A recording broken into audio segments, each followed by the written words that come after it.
Well, joining me now with more on this and, of course, the Fed Minutes is Danielle DiMartino. She's CEO and Chief Strategist at QI Research. Danielle, great to have you in studio as always, and thanks for joining. Great to be here on this rainy morning. Yeah, it is quite a rainy morning in Manhattan. Let's talk about the freshest data before we get to the Fed Minutes. GDP out this morning, not as bad as expected, but still showing a contraction. What should we take away from this? Well, I think the biggest takeaway, and what I think traders are going to be most sensitive to, is the fact that personal consumption came down quite a bit from what was originally reported from a 1.8% rate to a 1.2% rate. We focus on the U.S. consumer because that's 70% of GDP. So I think that that's going to have a lot of economists going back and checking their math and possibly taking down their second quarter estimates. And of course, we don't want to see two back-to-back quarters of contraction as mild as this one has been. Yes, and how is the second quarter, the current quarter, shaping up when it comes to the data and potential growth? So right now, most people who have GDP models are south of 1% coming into this morning's data. So there's a big possibility that we're going to see them come down. And again, the street's going to get more and more nervous the closer we get to that number flipping to the negative. And I think that that is a real risk given what we're seeing and hearing from so many retailers. Yeah, the retailers, of course, reporting results this week. Let's talk about your takeaways there. Of course, guidance and focus too.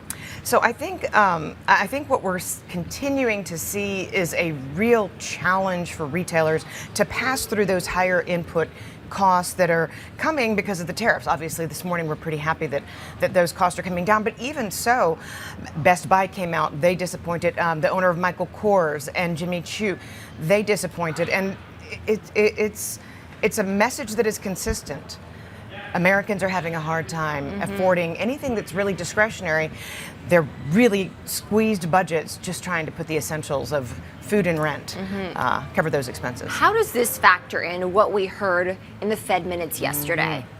Well, that's a really good question, and it makes you wonder because certain individuals high up in the government do tend to see economic data reports 24 hours before they come out. Did they see these jobless claims figures? Did they see that the level of insured unemployed Americans popped up from 1.2 to 1.3%? Are we seeing continuing claimants kind of push up against this 2 million ceiling? Meaning, if I lose a job, it's going to be really hard for me to get another one.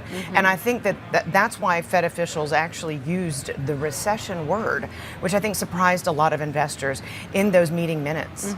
What do you think is the right path forward for the Fed when it comes to rates at this stage in the game?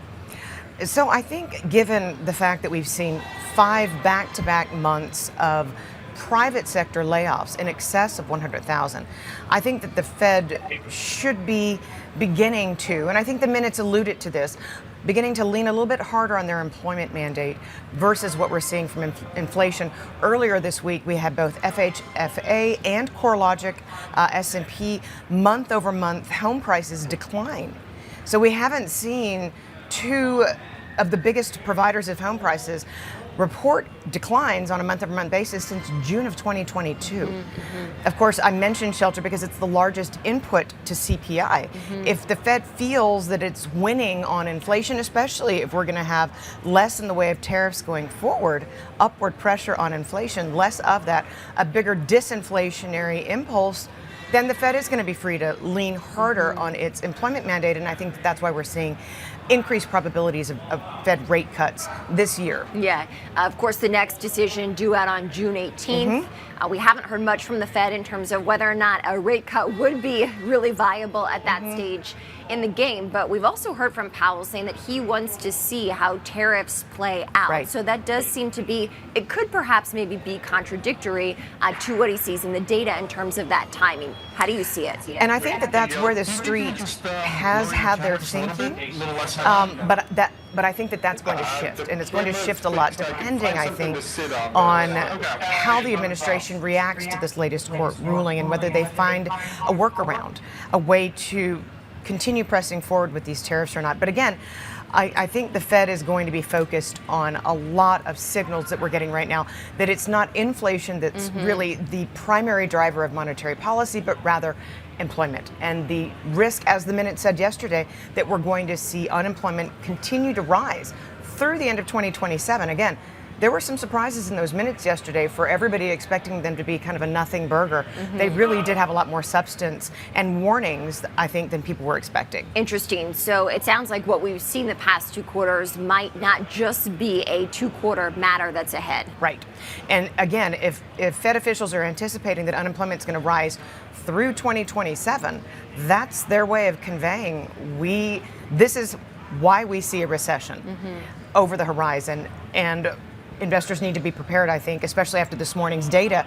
We had the 10-year benchmark yield was trading north of 5% this morning, popped right back down after that data came out. Danielle DiMartino joining us in studio. She's the CEO and Chief Strategist at QI Research. Danielle, thank you as always. And thank you for having me. Yeah.